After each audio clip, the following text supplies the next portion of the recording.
Hello students, कैसे आप सब। मैं रमन दीक्षित, आपका इंग्लिश टीचर, आज की इस इंग्लिश क्लास में आपका स्वागत करता हूं। और आज हम पढ़ने वाले हैं हमारी पोएम एनिमल्स। ये हमारी फर्स्ट फ्लाइट बुक में दी गई है और इसके जो पोएट हैं वो हैं वाल्ट व्हिटमैन।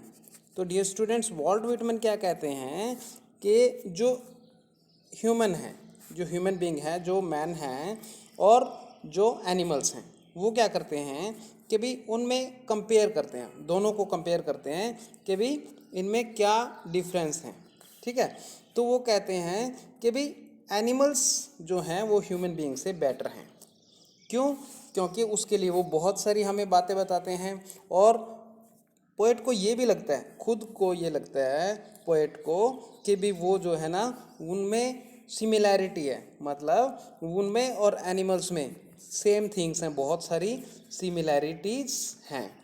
ठीक है, तो इस तरीके से वो बहुत सारी बातें बताते हैं और वो कहते हैं कि जो एनिमल्स होते हैं वो सेटिस्फाई होते हैं, हैप्पी होते हैं और बहुत ही क्वाइट होते हैं, मतलब वो बहुत ही शांत रहते हैं। तो इस तरीके से वो बताते हैं हमें बातें। तो आइए हम शुरू करते हैं। The poet tells us that he feels more at home with animals than humans, whom he finds complicated and false. तो यहाँ पे कहते हैं पोएट कि भाई जो खुद पोएट है वो होमली फील करता है, मतलब बहुत ही अच्छा फील करता है जब वो एनिमल्स के साथ होता है या एनिमल्स को देखता है, तो उसको बहुत अच्छा लगता है, जबकि उसको ह्यूमन बीइंग के साथ इतना अच्छा नहीं लगता क्योंकि वो उनको अच्छा मानता है एनिमल्स को। whom he finds complicated and false, और किसको वो कॉम्प्लिकेटेड और फाल्स मानता है? ह्यूमन बीइंग को। वो कहता है कि जो लोग होते हैं वो बहुत ही झूठे होते हैं और बहुत ही जटिलता होती है उनमें, मतलब कहते कुछ हैं और करते कुछ हैं। तो आइए हम अपनी पोएम शुरू करते हैं। तो इसमें क्या कहते हैं, वाल्ट व्हिटमैन कहते हैं कि I think I could turn and live with animals. They are so placid and self contained. I stand and look at them for long and long. They do not sweat and whine about their condition. They do not lie awake in the dark, weep for their sins. They do not make me sick discussing their duty to God. Not one is dissatisfied, not one is demented with mania of owning things. तो यहाँ पे कहते हैं कि I think I could turn with animals and live with animals. वो कहते हैं भी काश मैं एनिमल्स के साथ रह पाता। ठीक है, they are so placid and self content. वो कहते भी वो इतने शांत होते हैं, इतने प्लेसिड होते हैं, इतने शांत होते हैं एनिमल्स, और सेल्फ कंटेंट बहुत ही निर्भर होते हैं, आत्मनिर्भर होते हैं, मतलब उनको किसी पे डिपेंड नहीं रहना पड़ता। वो बहुत ही अच्छे मानता है एनिमल्स को। ठीक है, वो कहता है I stand and look at them for long and long. वो कहता है कि भाई मैं खड़ा हो जाता हूँ और देखता रहता हूँ एनिमल्स को बहुत लंबे टाइम तक, मतलब खड़ा होकर के उनको निहारते रहता हूँ। दे do not sweat and wine. वो कहता है कि ना तो उनको स्वेट आता, मतलब पसीना, पसीना मतलब यहाँ पे भाई उनको घबराहट नहीं होती अपने किसी भी काम से कि भी वो घबरा गए हों। एंड वाइन, और ना ही उनको कोई शिकायत होती है अबाउट देयर कंडीशन, भाई वो किस हालात में रह रहे हैं, भाई उनको ये फैसिलिटी नहीं मिल रही है, ये नहीं मिल रही है। तो वो इस तरीके से उनको घबराहट भी नहीं होती और ना ही उनको पसीना आता, ना वो शिकायत करते हैं। तो इस तरीके के मतलब उनमें ये दिक्कत नहीं है। एक तो पहली बात तो दे do not away lie awake in the dark and weep for their since, और ना ही वो जागते रहते हैं अंधेरे में। जैसे जो ह्यूमन बीइंग होते हैं वो पहले तो सिंस करते हैं, पाप करते हैं, फिर रोते रहते हैं डार्क में लेट करके और जागते हुए पड़े रहते हैं। तो इस तरीके से वो कभी भी इस तरीके की उनमें ये कंडीशंस नहीं होती और ये शिकायत भी वो नहीं करते। आगे कहते हैं they do not make me sick discussing their duty to God, और ना ही वो मुझे तंग करते हैं ये बातें कर करके कि भाई भगवान बुरा मान जाएंगे, भगवान क्या कहेंगे अगर हमने ऐसा कर दिया। तो इस तरीके से वो भगवान के प्रति उनको कोई यूँ नहीं लगता, मतलब वो ऐसा काम ही नहीं करते या उनमें कोई ऐसी भावना ही नहीं होती कि भाई भगवान बुरा मान जाएंगे। वो बिल्कुल निष्पाप होते हैं और जैसे उनको भगवान ने बनाया है वैसे ही वो रहते हैं। तो इस तरीके से उनमें कोई भी सिकनेस नहीं होती, मतलब कोई भी वो इस तरीके की कोई भी शिकायत नहीं करते। ठीक है, कि भाई भगवान हमें क्या कहेंगे। तो इस तरीके से वो डिससेटिस्फाइड नहीं होते, मतलब अब क्या नहीं होता, note one is dissatisfied with, one is demented with the many of ऑनिंग things. तो उनमें असंतुष्टि नहीं होती है। किस चीज़ की असंतुष्टि नहीं होती है एनिमल्स को? कि भाई मैनी ऑफ ऑनिंग थिंग्स, भाई उनमें कोई पागलपन नहीं होता है कि मुझे ये फैसिलिटी चाहिए, ये कार चाहिए, ये सामान चाहिए, ये घर चाहिए।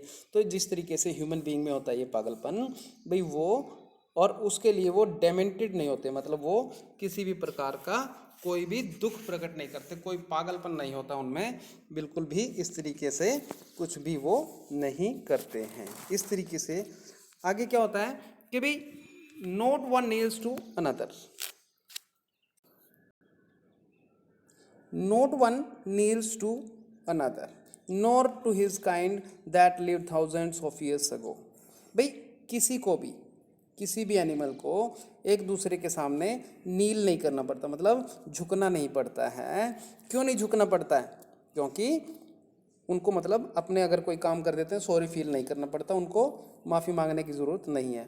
नोर to his kind that live thousands years ago, और ना ही भाई जो अपने उनके 1000 ईयर्स अगो जो भी एनिमल्स हज़ारों साल पहले रहते थे या जो उनके पूर्वज थे, उनके लिए भी उनको कुछ सोचना नहीं पड़ता है, मतलब उनके लिए भी उनको माफ़ी मांगने की ज़रूरत नहीं पड़ती है। आगे कहते हैं नोट वन इज़ रिस्पेक्टेबल और unhappy over the whole earth. और ये खास बात एक और देखी उन्होंने उनमें कि भी कोई भी एनिमल आपस में रिस्पेक्टेबल नहीं है, किसी की ज़्यादा या कम रिस्पेक्ट नहीं है, कोई अनहैप्पी नहीं है। ओवर द होल अर्थ, जितने भी पूरी ज़मीन पर, पूरी धरती पर, इसमें पूरी दुनिया में जितने एनिमल्स हैं वो कोई भी अनहैप्पी या रिस्पेक्टेबल नहीं है, सभी एक समान हैं। So they show their relations to me and I accept them. इस तरीके से कहते हैं कि इस तरीके से वे अपने रिलेशंस को शो करते हैं, दिखाते हैं, टू मी, मेरे लिए। भाई वो जैसे मेरे लिए हैं वैसे ही हमेशा मुझे दिखाई देते हैं। एंड आई एक्सेप्ट देम, और मैं इस रिलेशन को स्वीकार भी करता हूँ कि भी मुझे वो बहुत अच्छे लगते हैं। They bring me tokens of my self, और वो क्या करते हैं, they bring me tokens means पहचान, साइन, माई सेल्फ, वो मुझे मेरी पहचान दिलाते हैं, मतलब मुझे वो मेरा खुद से परिचय करवाते हैं। और वो क्या कहते हैं कि भाई जो they evince them plainly in their possession, वो क्या करते हैं कि भाई इवेंस करते हैं, मतलब अपनी फीलिंग्स को दिखाते हैं, ठीक है, अपनी भावनाओं को व्यक्त करते हैं प्लेनली, बिल्कुल साधारण तौर पे, कोई मतलब उसमें कुछ भी, जैसी उनकी भावना होती हैं वैसी ही दिखाई देती हैं। इन देयर पोजेशन, मतलब जो भी उनके अंदर होती हैं, ठीक है, जैसी भी उनके अंदर होती है, उनके पोजेशन में जैसी भी भावनाएं उनमें होंगी, अगर वो मारना चाहेंगे तो मारने दौड़ेंगे, अगर प्यार करना चाहेंगे तो प्यार करेंगे। तो इस तरीके से उनकी भावनाओं में कुछ भी नकलीपन नहीं होता, जैसे ह्यूमन बीइंग में होता है, इस तरीके से कहते हैं। तो आगे कहते हैं Walt Whitman, I wonder where they get those tokens. भाई मुझे अचंभा होता है कि भाई ये जो टोकन है, ये जो पहचान है, ये जो चिन्ह उनको मिले हैं, जो ये गुण उनको मिले हैं, ये कहाँ से मिले हैं उनको, ठीक है। Did I pass that way huge times ago and negligently drop them.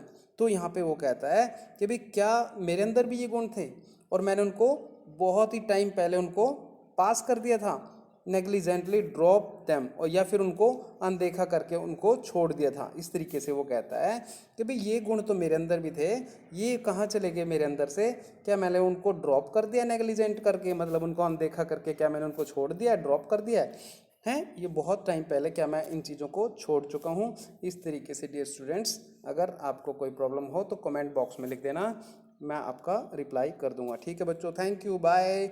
और नेक्स्ट चैप्टर्स के लिए आप सब्सक्राइब कर लेना, ठीक है, आपको अपने आप से चैप्टर नेक्स्ट मिल जाएगा। थैंक यू बच्चों, बाय।